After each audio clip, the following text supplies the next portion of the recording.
When I was a 17-year-old kid, it took me 2 or 3 years to ever walk into a church, which means I met God in a very powerful way long before I ever came into a church. And where I met him was the Bible.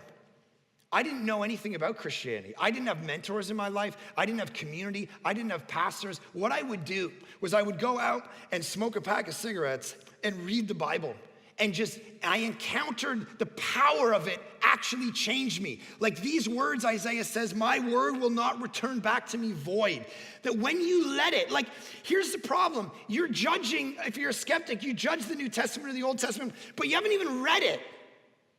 And when you read it, like read the Gospels, read the Gospel of Mark, read Matthew, which we've been preaching through for 4 years. Read it and the encounter, like I actually encountered the God behind the Bible when I read it. I would sit out with a friend named Heather, and she was a Wiccan witch. All right, she would be dressed all in black, and I'd be sitting out there in my little khakis and my polo, and I would smoke a pack of cigarettes and read the Bible, and she'd be like, hey, you should go to Summerland. And I'm like, bah. And I'd read the Sermon on the Mount, and Jesus would just say something, and I'd do it.